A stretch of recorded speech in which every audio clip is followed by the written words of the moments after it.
মোৰ এতিয়া দিগন্ত কলিতা দিলীপ শইকীয়াৰ লগত মুক্তিপতি মাৰা সময় নহয় তেওঁলোকৰ ষ্টেণ্ডাৰ্ডৰ লগত মোৰ ষ্টেটাছটো নিমিলে দিগন্ত কলিতা ভৱেশ কলিতা একে ৰেংকৰ মানুহ মই প্ৰথমবাৰ ৯৮ত যেতিয়া এমপি হৈছিলোঁ তেতিয়া ইয়াতে ৫জন মন্ত্ৰী আছিল আমাৰ এজনো এমএলএ নাছিল মই সেইবাৰ ২ লাখ ভোটত কেন্দ্ৰীয় মন্ত্ৰী বীৰেন বৈশ্যক পৰাস্ত কৰিছিলোঁ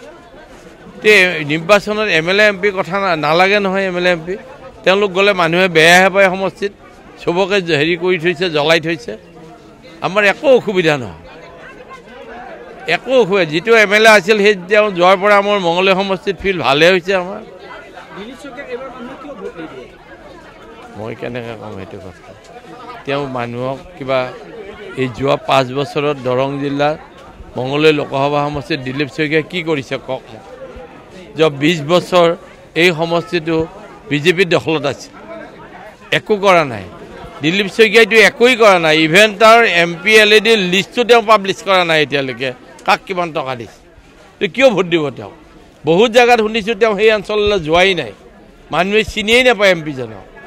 আকৌ ভোট বিচাৰি গ'লে তেওঁলোকে ক'ব আপোনাক ইভেনদিনাখন এখন গাঁৱত যাওঁতে কৈছিল ৫ বাৰ মাতিছিলোঁ আপুনি নাহিল আজি কিয় আহিছে আমাৰ তাত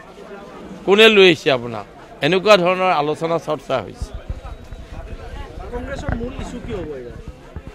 আমাৰ চাক আমি নিখিল ভাৰত কংগ্ৰেছ কমিটি এটা নেশ্যনেল দল আমাৰ নিৰ্বাচনী ইস্তাহাৰ থাকিব সেই নিৰ্বাচনী ইস্তাহাৰৰ মতে আমাৰ সেইটোৱেই উদ্দেশ্য হ'ব ইছ্যু হ'ব তাৰ ওপৰত মই নতুনকৈ এইবাৰ মই যি দেখিছোঁ যুৱ শক্তিটো বহুত তেওঁলোকৰ ডিপ্ৰাইভ হৈ গৈছে বহু হাজাৰ নিবনুৱাৰ নাম আপোনাৰ ৰেজিষ্টাৰ অফিচত লিপিবদ্ধ হৈছে কাৰো সুবিধা নাই ক'তো একো পাবলৈ নাই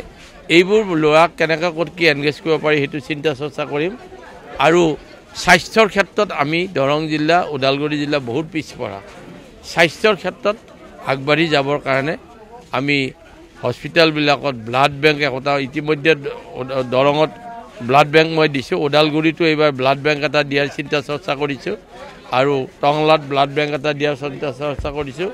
আৰু আইচিইউ প্ৰত্যেক হস্পিটেলতে একোখন যাতে আইচিইউ থাকে তাৰ চিন্তা চৰ্চা কৰিছোঁ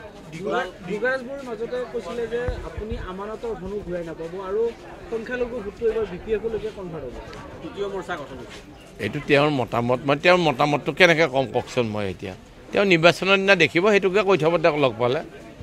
৪ দিনত ৰিজাল্ট দিব সেইদিনাখন আচল কথাটো ওলাই যাব দিগন্ত কলিতাই কৈছে যে আৰু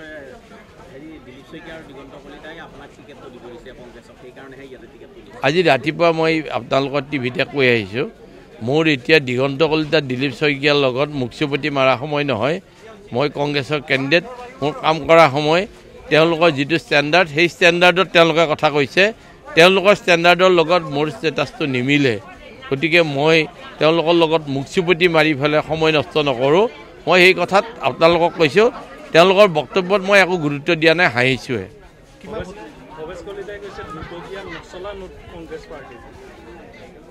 ভৱেশ কলিতাকে এইটো কি আছে চলা নোট তেওঁক সুধিবচোন এতিয়া আজি তেওঁৰ কি অৱস্থা সেই একে ৰেংকৰ মানুহ গোটেইবিলাক দিগন্ত কলিতা ভৱেশ কলিতা একে ৰেংকৰ মানুহ তেওঁলোকে কোৱা কথাবিলাকৰ ওপৰত মই গুৰুত্ব নিদিওঁ আৰু উত্তৰো নিদিওঁ মোৰ কোনো কমেণ্ট কিমান ভোট পাওঁ সেইটোৰ ওপৰত নিৰ্ভৰ কৰিব বৃহৎ ব্যৱধানত জয়লাভ কৰিম বুলি আপোনালোকক মই কথা দিছোঁ প্ৰতিদ্বন্দ্বিতা বিজেপিৰ লগত হ'ব বি পি এফৰ লগত ক'ত প্ৰতিদ্বন্দ্বিতা হ'ব বি পি এফৰ লগত প্ৰতিদ্বন্দ্বিতা নহয় বিজেপিৰ লগতে হ'ব নেশ্যনেল দল তেওঁ চিটিং এমপি ডাঙৰ দল এটা সেই দলৰ সংগঠন আছে প্ৰত্যেকটো সমষ্টিতে বিজেপিৰ লগত প্ৰতিদ্বন্দ্বিতা হ'ব মইতো দেখা নাই ক'তো একো দেখা নাই অসুবিধা হোৱা নাই মোৰ একো ভোটটো পাবই চব দলে আপুনি যদি কালি উঠে ইণ্ডিপেণ্ডেণ্ট আপুনিও ভোট পাব তেওঁ পাব ভোট কিন্তু অসুবিধা হ'ব বুলি মই ভবা নাই